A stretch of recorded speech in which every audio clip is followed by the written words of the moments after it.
बिस्मिल्लाहिर्रहमानिर्रहीम। आज का हमारा इंट्रोडक्शन पाकिस्तान पिनल कोड पे ये इंट्रोडक्शन पे लास्ट लेक्चर है, जिसमें हम एडमिनिस्ट्रेशन ऑफ जस्टिस यानी the basic principles and rules governing the criminal practice उनको डिस्कस करेंगे। And first of all we would be discussing the term, the rule, the principle mens rea. Mens rea literally means the guilty mind or guilty intention. Until and unless an act is coupled with mens rea, no offense is made out. To make out an offense, both the actus rea and mens rea must be together. इसके अलावा offence नहीं बनता। उसमें एक exception है statutory offence की। For instance, एक आदमी ड्राइव कर रहा है, उससे एक्सीडेंट हो गया, बंदे की डेथ हो गई या जख्मी हो गया। अब क्या है कि he never did want, he never did know कि कौन आदमी किसको वो मारना तो नहीं चाहता था, जख्मी तो नहीं करना चाहता था, हो गया, उसका ये एक्ट है, उसकी ये इंटेंशन नहीं थी, लेकिन ये जुर्म है इसलिए कि ये स्टैट्यूटरी एक्सेप्शन है। स्टैट्यूट ने इसको ऑफेंस किया है ताकि लोग एहतियात से चलें, रैश और नेग्लिजेंट ना हो। तो इस पे चंद केस लॉ और चंद इसकी जहतें आपसे इन डिटेल थोड़ी बात कर लेते हैं। Mens rea is an element of criminal intent, a guilty mind, a guilty और wrongful purpose. It embodies guilty knowledge and wilfulness. Even in cases of statutory offence, जैसा कि मैंने ये एक्सीडेंट की मिसाल दी, the presumption is that mens rea is an essential element.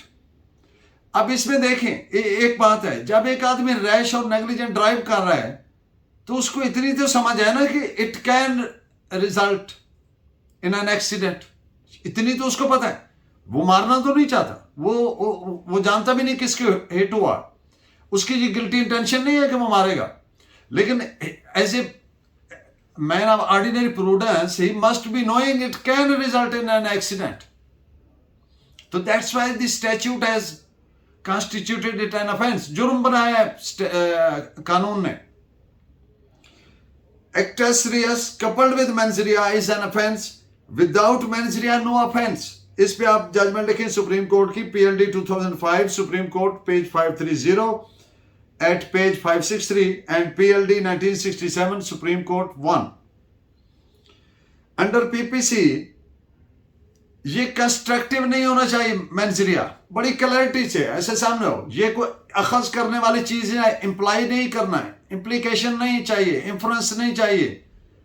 तो it must be on the face of it present there. So this is 1995 Pakistan Criminal Law Journal, page 1807. No offense can be constituted if mens rea in commission of offense is not proved. 2002 Pakistan Criminal Law Journal, page 530. The other term, motive. हर फौजदारी case में देखते हैं FIR के almost last में ये लिखा होता है वजह अनाज ये है। तो मोटिव होता क्या है, और मोटिव और इंटेंट क्या एक चीज है या अलग अलग चीजें हैं? तो इसको समझने के लिए बुनियादी बात यह है, वो जो इम्पल्स, ख्वाहिश एक पीछे है ब्रेन में, दैट इज मोटिव, और उसको मटेरियलाइज करने के लिए जो एक्ट हो रहा है वो इंटेंडेड है, वो इंटेंट है। According to Black's law dictionary, motive is the moving course, the impulse, the desire that induces criminal action. It is distinct from intent. Intent means the purpose or design with which the act is done. अब एक बात कि अगर motive नहीं है तो क्या उस पर कोई असर पड़ेगा? Absence or weakness of motive is immaterial for recording of conviction और अवॉर्डिंग लेसर पनिशमेंट। सजा देने के लिए यह जरूरी नहीं है कि मोटिव एट्रीब्यूट किया जाए। हाँ, एक बात है, मोटिव जब एट्रीब्यूट कर दिया तो फिर उसको प्रूव करना जरूरी है, वरना लेसर पनिशमेंट। तो एब्सेंस और वीकनेस ऑफ मोटिव, इस पे आप नोट फरमाइए 2002 Pakistan criminal law journal page 894। Crime can be committed without motive, but once motive is alleged, then it must be proved by positive evidence. वरना इसका नेगेटिव इंफ्लुएंस ड्रा होगा और laser punishment हो सकती है। तो इस पे आप नोट फरमाइए 2002 Pakistan criminal law journal page 915। Motive, एक बात याद रखिए, motive is A double edged weapon, दो धारी तलवार है ये। It cuts both ways. अगर मिसाल के तौर पर मोटिव है कि अपनी दुश्मनी का बदला लेना है, तो इस वजह से एक आदमी ये क्राइम कर रहा है, तो दूसरी वजह एट द सेम टाइम ये भी देखी जा सकती है कि चूंकि सबका दुश्मनी है, इसलिए मुद्दई ने मुमकिन है इसको फाल्सली इंप्लीकेट किया हो। तो इसलिए मैंने कहा it is double edged weapon, it cuts both ways. दोनों चीजें देखनी पड़ती हैं फिर जब मोटिव होगा। तो मोटिव एक हो सकता है कि इस बंदे ने इस वजह से ये किया, ये इसके ज़हन में चीज थी, ये ख्वाहिश थी, ये इंपल्स थी, ये डिजायर थी। और दूसरी वजह कि चूंकि साहब का ये मसला था, इसलिए इसने मुझे फाल्सली इंप्लीकेट किया, ये डबल एज्ड वेपन है। तो इसमें ये फैसला लिखिए 2001 Pakistan criminal law journal page 845 and 1998 SCMR page 279। अगर मोटिव अलेज किया और प्रूव नहीं किया तो फिर lesser punishment. If not proved by cogent evidence, capital punishment is not at all warranted. 1998 SCMR 1764। If the motive is shrouded in mystery, वजह नाद अगर मुहिम्मा है, क्यों मारा, क्यों कत्ल किया, अब ये मिस्ट्री है, इसका कोई जवाब नहीं मेरा, तो it can be a reason for lesser punishment. तो ऐसे केस में डेथ सेंटेंस तो नहीं देनी चाहिए, लाइफ कर देनी चाहिए, मुनासिब है। 1999 SCMR 1138। अब एक और प्रिंसिपल, फाल्सस इन उनु फाल्सस इन ओमनिबस, कि यानी अगर एक बात में झूठ बोल रहा है तो सब में झूठ तस्वर होगा। False in one, false in whole. अब ये एक सरसरी साहब प्रीवियस लेक्चर में भी इस पे बात की थी, आज भी मुख्तसरन आज कर दूं। It is not applicable in criminal law, इसलिए कि एक ही केस है, उसका एक ही PWO प्रोसिक्यूशन विटनेस है, वो एक आदमी की हद तक झूठ बोल सकता है, दूसरे आदमी तक वो सच हो सकता है। ये कोर्ट ने देखना है। उसी केस में एक एक्विट हो रहा है, एक को सजा मिल रही है। ये नहीं हो सकता कि इस गवाह ने चूंकि झूठ बोला था उसकी बाबत, लिहाजा सारी इसकी बयान जो है वो झूठ तस्वर होगी। तो इसमें कोर्ट ने वही वाला principle to shifting the grain of truth from the chaff, भूसे का ढेर पड़ा है, उसमें सच्चाई का दाना तलाश करना है, छाननी लगा के। इस पे कोर्ट पे डबल जिम्मेदारी आ जाती है। तो इस पे आप नोट फरमाइए PLD 2002 supreme court 643, NLR 2002 criminal supreme court 1, PLD 1973 supreme court 418 and PLD 1985 supreme court 11। और दूसरी बात जो मैंने कहा कि गवाह एक के बाबत झूठ बोल रहा है, दूसरे के बाबत सच हो सकता है, कोर्ट ने खुद अपना प्रूडेंट माइंड अप्लाई करना है, कॉन्शियस माइंड अप्लाई करना है। 2002 SCMR page 1842। Another term commonly a criminal practitioner lawyer faces day-to-day basis, that is burden of proof, बारे सबूत, burden of proof। एक जनरल प्रिंसिपल ये है क्रिमिनल लॉ में कि बारे सबूत उस पर है जिसने इल्जाम लगाया, यानी प्रोसिक्यूशन कौन है? सरकार है, बजरिया मुदई। सरकार इसलिए है कि सरकार के बनाए हुए कानून को तोड़ा है। सरकार ने कहा है कत्ल नहीं करना, सरकार ने कहा है जालसाजी नहीं करनी, सरकार ने कहा है ये जो भी PPC में दर्ज है, इंडिया में IPC। तो जब उस कानून को तोड़ा तो पहला एग्रीव्ड कौन है? सरकार है, स्टेट है। स्टेटमेंट लॉ को वायलेट किया, जिसके साथ किया वो बजरिया है, वो खुद भी प्राइवेट कंप्लेंट के जरिए कंप्लेनेंट हो सकता है। तो इसलिए आवाज पड़ती है सरकार बनाम फलाने Khan.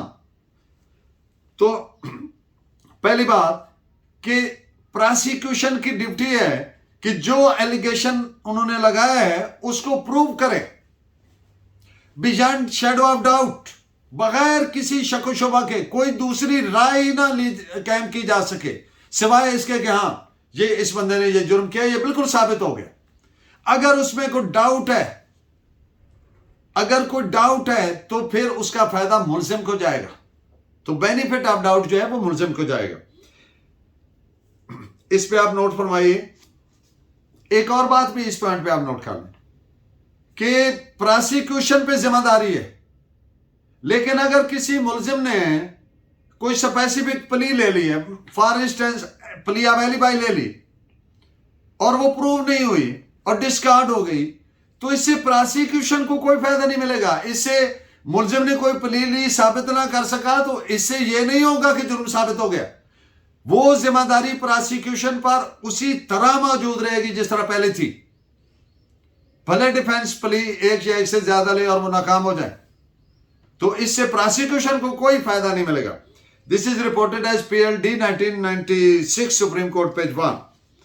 Burden of proof, he who asserts is to prove, वो जो शख्स जो एक फैक्ट को असर्ट करता है, एम्फेसिस एम्फेटिकली असर्ट्स कि ये ऐसे हुआ है, ये जुर्म इसने ऐसे किया, ये एक फैक्ट है जो एक आदमी असर्ट कर रहा है, तो जो असर्ट करता है उसी पे बारे सबूत होता है। It is reported as 1998 criminal Pakistan criminal law journal 2086। एक प्रिंसिपल है कि prosecution must stand on its own legs, reported as 1999 MLD 1557, and not on the weakness of the defense, reported as 1996 Pakistan Criminal Law Journal page 1811। Defence यानी मुल्जिम, defence का एक ही काम है, to create dents and doubts in the prosecution story, क्योंकि in the end of the day benefit इस चीज का, अगर सक्सेसफुली कोई ऐसा मटेरियल डेंट या डाउट पैदा होता है तो उसका फायदा बाहर मुल्जिम को जाना है, बस डिफेंस का यही काम। तो it is reported as PLD 1996 criminal cases 12 page 12।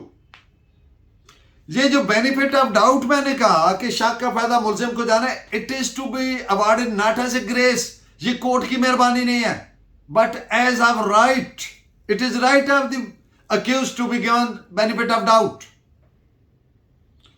क्यों? इसलिए कि prosecution is duty bound to prove its case beyond shadow of doubt. It is reported as 2002 YLR 2160, 2000 Pakistan Criminal Law Journal 1036 and 2000 SCMR 1038। ये कतन मुल्जिम पे लाजिम नहीं है कि वो अपने पे लगाए गए इल्जामात को झूठा साबित करे। Accused is not supposed to disprove the allegations. It is not the requirement of law. It is reported as 1998 Pakistan Criminal Law Journal page 1368। Initial onus जो है बारे सबूत जो है वो प्रोसिक्यूशन पर, लेकिन ये शिफ्ट हो जाता है मुल्जिम पे, किस सूरत में? उस फैक्ट की हद तक शिफ्ट होता है जिसमें कोई मुल्जिम स्पेसिफिक प्ली ले लेता है, कोई जनरल एक्सेप्शंस में चला जाता है।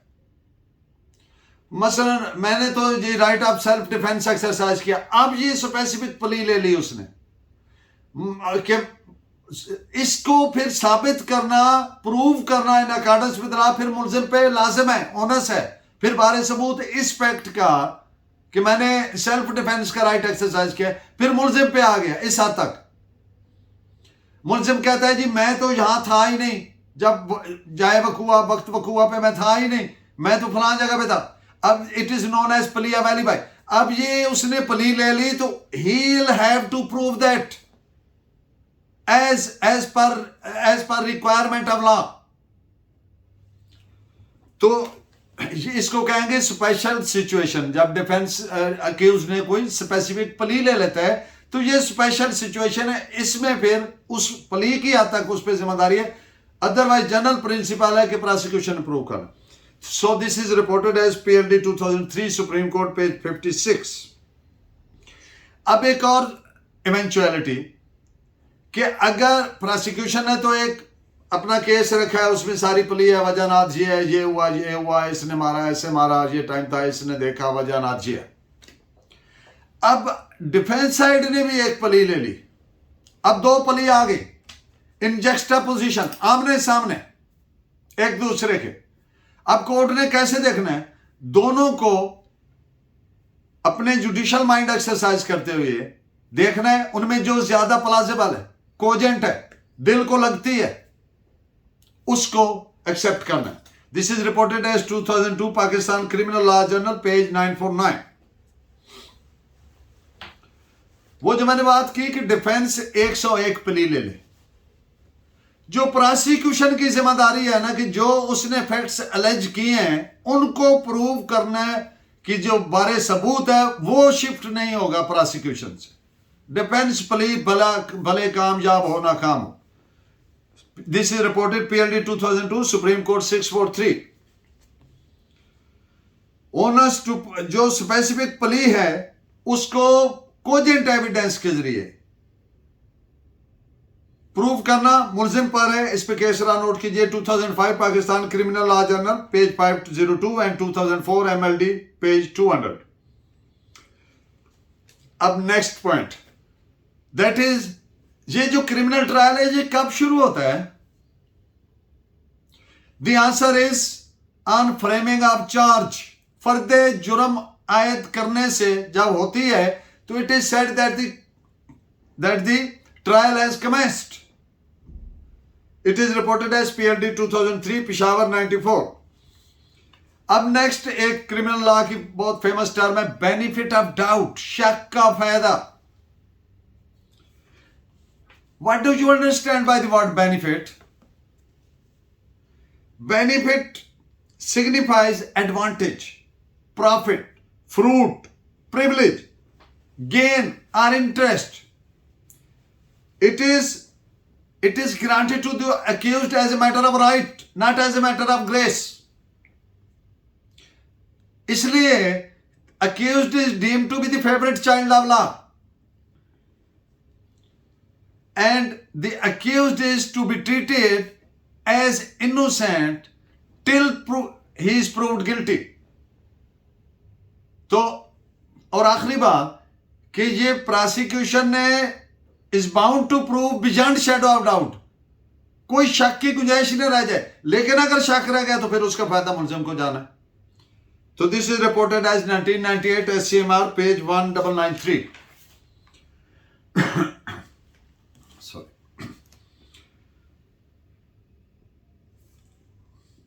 ये मैज एक रूल नहीं है।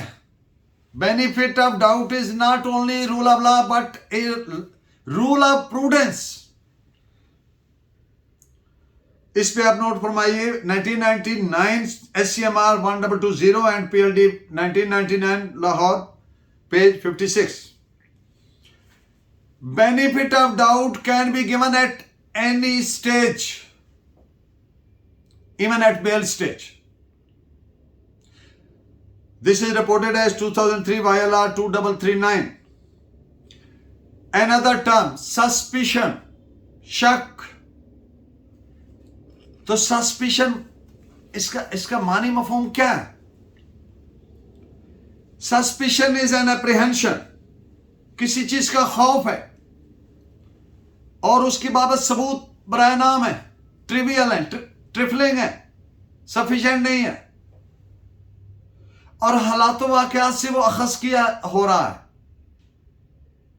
जो एंटेलिंग प्रिवेलिंग फैक्ट्स एंड सर्कमस्टांसेस हैं उससे वो पैदा हो रहा है कि ये ऐसे हुआ। Suspicion however strong can not substitute the proof, सबूत की जगह नहीं ले सकता जितना मर्जी तगड़ा शक हो।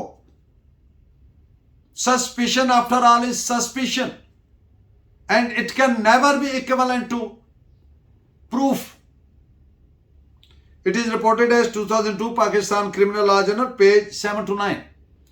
Another term used in criminal practice That is presumption. Presumption of law. Presumption of fact. What do you understand by the word presumption? लफ्जी मानी प्रिज्यूम करना, फर्ज करना. प्रिजम्पशन मफरूजा, एक चीज जो फर्ज की गई, सपोज की गई. तो ये कैसे करेंगे? अकॉर्डिंग टू सरकार, perhaps the most important rule is as to the presumption is that they must be based upon facts. अब presumption के बारे में सबसे अहम रूल क्या है? It must be based upon facts and not upon inferences. ये एक फैक्ट की पर बेस्ड होनी चाहिए, इंफरेंसेस पे नहीं, इंप्लीकेशंस पे नहीं. ऐसे जो presumption cannot be based upon another presumption. No presumption can be safely drawn from another presumption. The fact presumed should have direct relation with the fact from which presumption is to be drawn. But from established facts, presumptions may legitimately drawn. Only jury can deduce the presumption or inference of a fact. सिर्फ ये अदालत का काम है, वो अखज़ कर सकती है कोई इंफरेंस और प्रिजम्पशन, और वो भी फैक्ट पे बेस्ड होनी चाहिए. उसका कोई जाती ख्याल नहीं होना चाहिए. यहां पे कोर्ट गलती कर जाएगी जब वो कहेगी किसी जजमेंट में कि आमतौर पर ये ऐसे होता है. अब ये आमतौर पर जो होता है ये उसका पर्सनल ख्याल है, उस केस का नहीं.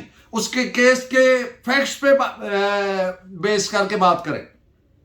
अदरवाइज वो अपना ख्याल ना लाएं, उसमें अपनी राय ना लाएं कि ऐसे होता है तो फिर ऐसे होता है, ऐसे फायर लगता है तो ऐसे निकलता है. इट मीन्स के आमलात में ऊपर से लगे तो ऐसे नीचे से निकलता है, एंट्री इधर से. अपना ख्याल ना लाए. उसकी रिपोर्ट क्या कह रही है, उसका एंगल क्या कह रहा है, उस केस के फैक्ट पर बेस करके तो प्रिजम्पशन ड्रा करें, इंफर करें. This is reported as 28 MO388. Defence plea मैंने पहले भी ये बात की. अभी अगर कोई डिफेंस प्ली लिया और नाकाम हो गया फिर भी प्रोसिक्यूशन पे, इस पे एक और भी केस ला सुप्रीम कोर्ट का नोट फरमा लीजिए कि बारे सबूत प्रोसिक्यूशन से नहीं शिफ्ट होगा. PLD 2002 supreme court 643. अब एक केस है, that is a case of two versions. सारी एविडेंस रिकॉर्ड कर ली. In the end of the day where we are standing, हम क्या एंड पे किस पे पहुंचे हैं कि ये भी हो सकता है और ये भी हो सकता है. तो अब कौन सा वर्शन लेना चाहिए, एक्सेप्ट करना चाहिए? The version which favours the accused. क्यों? आपके माइंड में एक प्रिंसिपल है जिस वजह से आप ये करें. To err in acquittal is better to err in conviction. ये भी हो सकता है, ये भी हो सकता है. ये करके अगर कन्विक्शन पास करें और वो गलत हो जाए तो ये तो बहुत गलत हो गया. ये करके एक्विटल हो जाए फिर इतना ज्यादा गलत नहीं हुआ जितना कन्विक्शन हुआ. तो इसलिए it is always safe to err on the side of acquittal. तो जो मुल्जिम को फेवरेबल नजर आती है, सादा बात, वो उस वर्शन को एक्सेप्ट करना चाहिए. It is reported as 2001 Pakistan criminal law journal page 1312. Plea of alibi. इसका मतलब है कि बवक्त वकुआ जो प्लेस ऑफ अकरेंस है, जाए वकुआ, जिस बंदे पे इल्जाम है कि इसने ये जुर्म किया है, वो कहता है जनाब मैं तो वहां था ही नहीं, मैं तो उम्रे पे गया हुआ था, मैं तो जेल में था, मैं अस्पताल में था, वकुआ पिंडी में हो रहा है, मैं पेशावर में बैठा था. अब उसने एक प्ली ले ली. It is called plea of alibi, ALIBI, alibi. अब ये जिसने प्ली ली है, he is bound to prove that, otherwise उसको फायदा नहीं होगा इसका. Bound to prove that by cogent and plausible, reliable, trustworthy, confidence-inspiring evidence. It is reported as PLD 2001, Karachi 279 and NLR 2001, Criminal Cases, Supreme Court, page 380. Alibi is a weakest type of plea. ये बड़ी week plea है and cannot be given any weight until and unless it has been proved by cogent, convincing, reliable and credible evidence. This is reported as 2002 YLR page 137.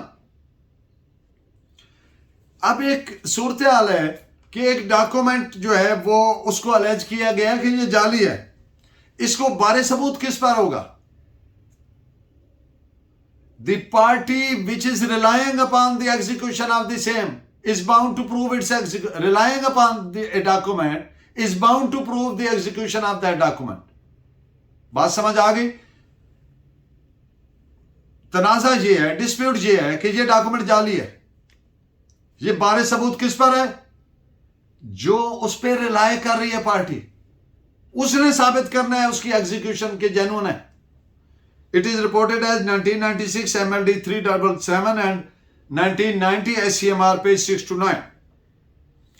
Opinion of police. ये जनाब तफ्तीश में गुनाहगार है, ये जनाब तफ्तीश में बेगुनाह है, ये गुनाही बेगुनाही कौन कह रहा है? पुलिस कह रही है। It is never binding on the court while taking cognizance. Court इससे कतन मुतासिर नहीं होगी। कोर्ट पेरूज करेगी बाय अप्लाइंग जुडिशियल माइंड। ये जो है जिन जिन बातों पर कह रहा है कि ये ऐसे, क्या ये एडमिसिबल इन एविडेंस भी हैं? ये कह रहा है जनाब मुलजिम ने हमने ऐसे मारा, ऐसे किया, ऐसे किया, ऐसे किया, तो ये तो गिरफ्तार था, he was in custody of police. तो आप जानते हैं वो आर्टिकल 38, 39 ऑफ द कानूनी शहादत, ए पर्सन ड्यूरिंग अरेस्ट, जो गिरफ्तार है, his statement before police is no statement, ये तो एडमिसिबल इन एविडेंस ही नहीं है। तो ये सारी चीजें कोर्ट देखेगी, कॉग्निजेंस जब लेती है। पुलिस के कहने से कि वो पाबंद नहीं है उस पर रिलाय करने की। This is reported as 2003 YLR page 2674। There is no evidentiary value of the police opinion, और इसकी बुनियाद पे कोई इस्तिगासा खारिज नहीं किया जा सकता कि पुलिस ने इसमें पर्चा खारिज किया था, वो उसकी कोई एविडेंशियरी वैल्यू नहीं है। That is not admissible.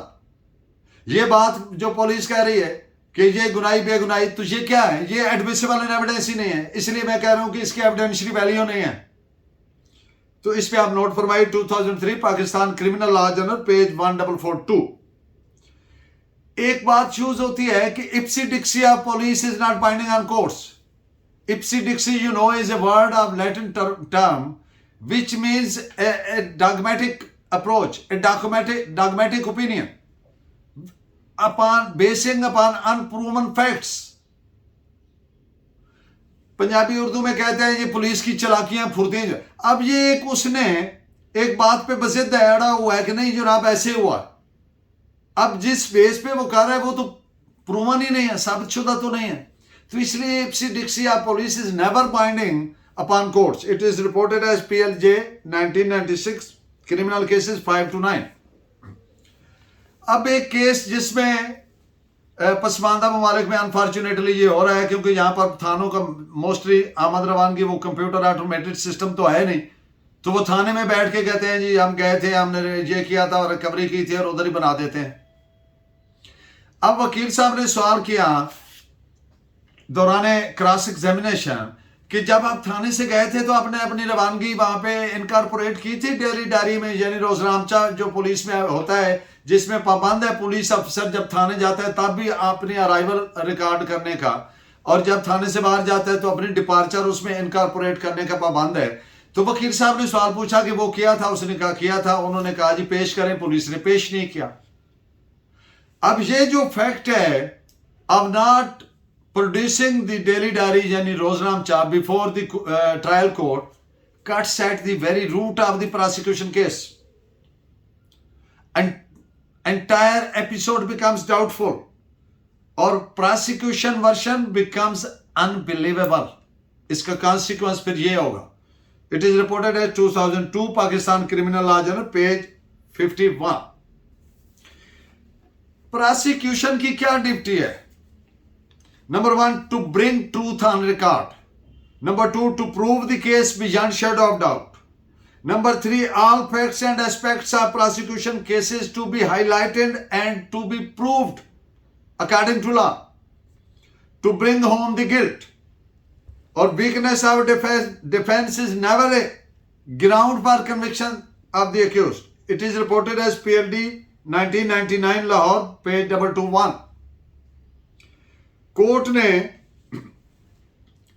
Court के सामने एक फैक्ट साबित हो गया, अब कोर्ट ने सजा देनी। Court should never be hesitant और रिलक्टेंट और रेटिसेंट, उसको नॉर्मल पनिशमेंट दे दें। 302 की नॉर्मल पनिशमेंट डेथ है, बड़े आराम से दें, कोई मसला नहीं है। इस पे किसी किस्म का रिलक्टेंस नहीं होना चाहिए, हेसिटेशन नहीं होना चाहिए। 2003 YLR पेज 184। अब एक आदमी है, उसको प्रॉपर लीगल एडवाइस नहीं है और उसने अंधाधुंध अपने आप को इंप्लीकेट कर दिया, हाँ जी मैंने ये किया था, प्लीड गिल्टी कर लिया, कन्फेस कर लिया। अब इसका इफेक्ट क्या होगा? इसका इफेक्ट ये है कि लेसर पनिशमेंट की तरफ चली जाएगी कोर्ट। कि एक बंदे ने वॉलंटरीली कन्फेस कर लिया, ही हैज प्लीडेड गिल्टी, तो इससे takes case out of the ambit of severe punishment, making it a fit case for grant of lesser punishment. क्योंकि जितनी भी सिविलाइज्ड वर्ल्ड है वहां पे it has taken place to be as a norm for grant of lesser punishment. ये एक म्यार, एक अखलाकी म्यार जो होता है, norm. PLD, this is reported as PLD 2002 Lahore, page 210। Another very celebrated principle of law, that is ad alteram partem, which means no person should be condemned unheard. Even the Satan, Iblis, was not condemned unheard. In our Constitution of Pakistan 1973, Articles 9, 10 and 10A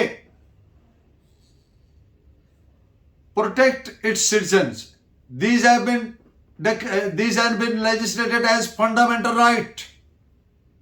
बुनियादी हक है ये, और इसमें किसी आदमी जिसके खिलाफ कोई एडवर्स ऑर्डर पास करना है या सजा देनी है, उसको सुने बगैर नहीं आप दे सकते, उसको सुने बगैर आप एडवर्स ऑर्डर नहीं कर सकते उसके खिलाफ।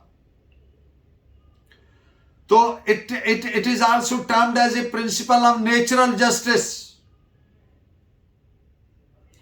अल्लाह ने जब इब्लीस को शोकाज नोटिस किया कि आपने आदम को गुमराह किया, what do you say about it, ये एक तरह का आप कह लें कि शोकाज नोटिस था। जब उससे पूछा गया, मौका दिया गया उसको, and the Iblis came out with his own stance, उसको सुना गया, उसकी बात सुनी गई, and was found the stance of the Iblis untenable, वो बात उसकी एक्सेप्ट नहीं की गई, वो सेटिस्फैक्टरी रिप्लाई नहीं था, तो he was condemned for good, हमेशा हमेशा के लिए उसको कंडेम कर दिया गया। So this is reported as 2005 SCMR page 678। मुख्तसर बात ये कि even the Iblis was not condemned unheard. बुरे से बुरा आदमी, जितना बड़ा हीनियस क्राइम है, सेंसेशनल क्राइम है, लोग उस पर थू थू कर रहे हैं, लानते भेज रहे हैं कि ये क्या जालिम, इसने जुल्म किया, उसकी बात सुननी है, उससे right to be treated in accordance with law article 4, वो राइट नहीं ले सकते आप। उसको पूरी अपॉर्चुनिटी देनी है टू डिफेंड हिमसेल्फ। इसमें सिर्फ एक एक्सेप्शन है इस प्रिंसिपल में, right to be heard, nobody can be condemned unheard. इसमें एक एक्सेप्शन है, जब एक आदमी का ना कोई राइट है ना एंटाइटलमेंट है, तो इसका कॉन्सिक्वेंस है उसको सुने जाने का भी फिर कोई राइट नहीं है। मिसाल के तौर पर एक गाड़ी है, उसको एक आदमी के कब्जे में है और एक आदमी जो उसको क्लेम करने चला है, ना वो उसका मालिक है, ना उसका काबिज था, ना उस पे उस गाड़ी की बाबत उसका कोई राइट है किसी भी तरह का, तो फिर उसको सुना जाना जरूरी नहीं है। गाड़ी हो, प्रॉपर्टी हो, कोई चीज जिसकी बाबत को लीगल राइट, जब एक राइट या एंटाइटलमेंट ही नहीं है तो फिर उसको वो he cannot come out to say जी मेरी तो बात नहीं सुनी, मैं तो अनहर्ड कंडेम हो गया। इसको कहते हैं सिविल लॉ में नेसेसरी पार्टी, जो किसी मुकदमा का फैसला करने के लिए जिसको सुना जाना जरूरी है। किसको? जिसका कोई लीगल राइट या एंटाइटलमेंट है। तो इसमें आप नोट फरमाइए 2005 SCMR page 1814, 1994 SCMR 2234 and 2002 SCMR 769। अब एक बात अक्सर आप सुनते हैं, justice delayed is justice denied, it is also dictum of criminal law. और भी हैं, justice hurried is justice buried, justice in haste justice in waste. तो इस सारे बातों को कुमुलेटिव इफेक्ट क्या है, सारी बातों को मिला के कि बैलेंस से ट्राई करना चाहिए, डिले ना हो। It has got horrendous consequences. ये लाइक माइंडेड क्रिमिनल्स के लिए एक हौसला अफजाई का मुझे बनता, और इतना उसको रश भी ना करें कि जो कानून के तकाजे हैं किसी चीज को साबित करने के लिए वो ना कंप्रोमाइज हो जाए। तो इस पे बैलेंस ट्राई करना चाहिए, लेकिन डिले नहीं होना चाहिए। Inordinate delay, divide of reasonable cause, resting on disinterest and inaptitude demonstrated by the prosecution cannot be ignored. इस पर नोट फरमाइए 1986 पाकिस्तान क्रिमिनल लॉ जर्नल पेज 2892। एक टर्म आप सुनते हैं डिनोवो ट्रायल और डिनोवो प्रोसीडिंग्स। तो listen, there is no provision in CRPC enabling the court to order for a de novo proceeding. इस पे आप नोट फरमाइए PLJ 1996 क्रिमिनल केसेस 1510। अब एक अहम तरीन, one of the most important of today's lecture is a term cross examination, जिरा। ये मोस्ट इंपॉर्टेंट एक टर्म है, एक राइट है, लीगल राइट है। Cross examination is the most valuable right, only a vehicle to ascertain or determine the truth from falsity of a witness। गवाह झूठ बोल रहा है या सच बोल रहा है, उसको जरा से चेक किया जा सकता है।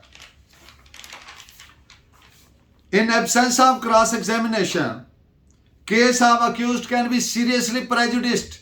इस पॉइंट पे बात जजमेंट नोट करें, PLD 2001 Lahore page 463। Cross examination not mere a matter of procedure but a fundamental and substantive right। PLD 1965 Lahore page 54। Simple suggestion in cross examination which is denied by the witness is no evidence at all। This is reported as 2002 Pakistan Criminal Law Journal 668। Any fact deposed by a witness and not subjected to cross examination shall be deemed to have been admitted। Examination in chief में गवाह ने एक बात की लेकिन उस point पे जिरा ही नहीं की गई तो वो एडमिट तस्वर होगी। This is reported as 2002 YLR page 2362।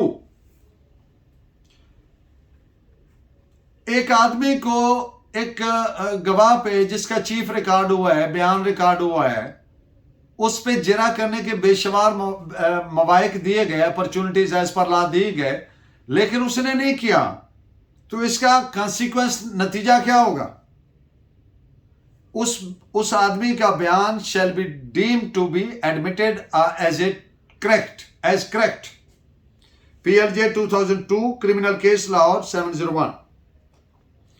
If a specific assertion is made by a witness which is very material अब एज टू द केस, तो उस पे जिराई नहीं की गई उस स्पेसिफिक असर्शन पे, तो इसका consequence it shall be deemed to be correct and true. इस पे जजमेंट लिखें PRJ 2002 लाहौर पेज 425। अब एक और बात कि क्रिमिनल लॉ में क्या रिव्यू हो सकता है? There is no provision in CRPC relating to review. ये एक जनरल बात हो गई। इस पे आपके सलाह लिखिए, no specific provision for review in CRPC। 1991 SCMR page 513, 618 and 789 and PLD 1991 FSC page 135। अब दूसरी, इस पे एक मैजिस्ट्रेट ने एक ऑर्डर पास किया, being a judicial order he cannot review the same despite section keeping in view section 21 of General Clauses Act, उसके बावजूद नहीं कर सकता। अब इसमें एक्सेप्शन क्या है, इस पे आपकी तवज्जो चाहिए।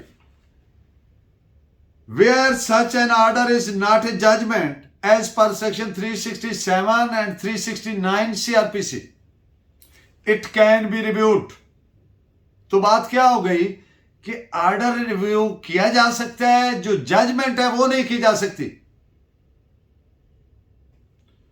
As there is difference between order and judgement.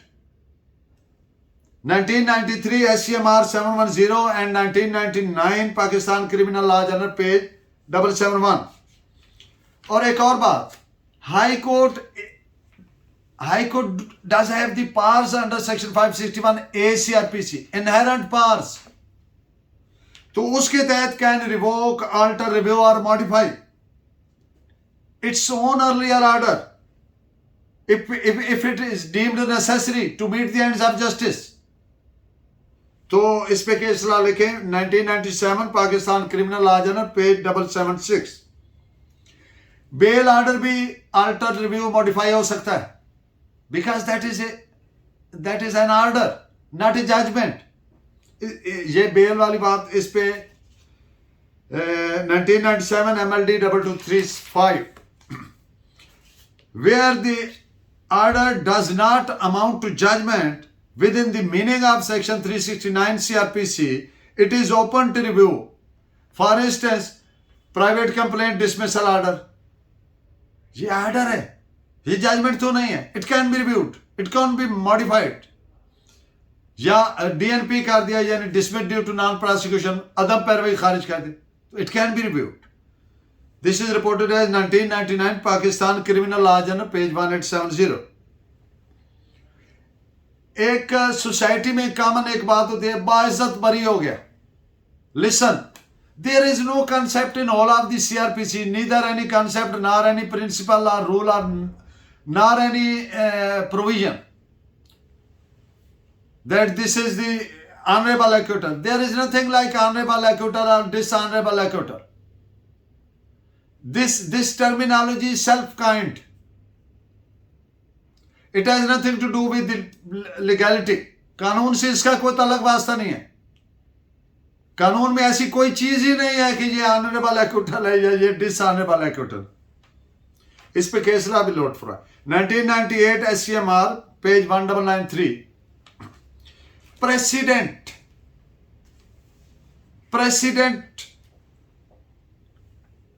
a decision by Supreme Court on a point of law is binding on all courts and authorities। It is reported as 1974 SCMR page 8। इसमें याद रखने वाली क्या बात है, on a point of law। और दूसरी बात, जो सुप्रीम कोर्ट ने फैसला किया, लेकिन वो मामला कौन है, वो क्रिमिनल केस है, तो उसमें जो प्रेसिडेंट बना है क्या वो बाइंडिंग है? The answer is no. अगर उसमें कोई लॉ पॉइंट पे ऑब्जर्वेशन दिया तो वो बाइंडिंग है, लेकिन अदरवाइज चूंकि दुनिया में कोई भी क्राइम ऐसा नहीं है जो दूसरे का रेप्लिका हो, हू बहु नकल हो, हू बहु वैसा ही हो। हर क्राइम अलग है दूसरे से, तो इसलिए वो उस पर नहीं बाइंडिंग है। because facts, circumstances of each criminal case differ. This is reported as PLD 2005 Karachi 449. एक और term, obita dicta. What does it mean? Literally it means what is said by the way. एक शेर सुन लें। जिक्र जब छिड़ गया क़यामत का, बात पहुंची तेरी जवानी तक। ये जिक्र तो क़यामत का हो रहा था, जवानी कहां से आ गई? By the way. So what is said by the way is obiter dicta. तो सुप्रीम कोर्ट जो अपनी जजमेंट में कोई ऑब्जर्वेशन देती है, अब ये ऑब्जर्वेशन कैसे आ गई? This is something which has come as by the way. तो what is by the way is obiter dicta. तो सवाल ये पैदा होता है कि जो ओबिटा डिक्टा है सुप्रीम कोर्ट का, क्या वो बाइंडिंग है? The answer is yes, equally binding. तो इस पे केस ला नोट फरमाइए। PLD 1966 Dhaka page 296। कानून में एक लफ्ज यूज होता है रीजनेबल पर्सन। ये कौन होता है? Laymen are not taken to be as reasonable person. ये आम लोग नहीं होते। ये कौन होगा? ये होगा a person trend in carrying out critical analysis of evidentiary material, such as a judge or a liar. Only the judges and the lawyers are reasonable persons. It is reported as 2001 Pakistan Criminal Law Journal page 376. एक बंदे ने जुर्म किया है सड़क पे और वहां पे बंदे खड़े हैं, उनमें से क्या कोई उसको सजा दे सकता है? The answer is no. सिर्फ और सिर्फ अदालत दे सकती है। ये आपने देखा सुना होगा कि कोई डकैत है, लोगों के गत्थे चढ़ गया, पत्थर मार मार के मार दिया। This is illegal, this is murder, this is crime, it is not allowed. वो खुद नहीं जज बन सकते, खुद तफ्तीशी नहीं बन सकते। भले जितना भी जुर्म किया है उसको कानून के मुताबिक सजा दी जाएगी और सिर्फ अदालत दे सकती है। It is reported as PLD 1951 Peshawar page 6। Criminal law में एक चीज बहुत कॉमनली आप सुनेंगे, कंट्राडिक्शन है। It is full of contradictions. तो ये कंट्राडिक्शन होता क्या है? Contradiction in law means negation of prosecution version. ऐसी बात जिससे प्रोसिक्यूशन का वर्शन निगेट हो जाए, उसकी नफी हो जाए। आम छोटी मोटी discrepancies cannot be termed as contradiction. तो इस पे आप नोट फरमाइए 2001 Pakistan criminal law journal page 268। And in the end of today's lecture एक लफ्ज हम क्लियर करेंगे, wilfully. What does it mean? The connotation word of willfully, it means to do an act, कोई ऐसा एक्ट करना, अमल करना जिसकी नौयत का पता है कि इसका नतीजा ये हो सकता है और फिर भी वो किया जाए इंटेंशनली, जानते हुए, बूझते हुए। That is willfully, wantonly, intentionally, deliberately and consciously and not accidentally or inadvertently. willfully का ये मकसद है। This is reported as PLD 2005 Supreme Court page 530. Thank you very much. Allah Nigban. See you in the next lecture.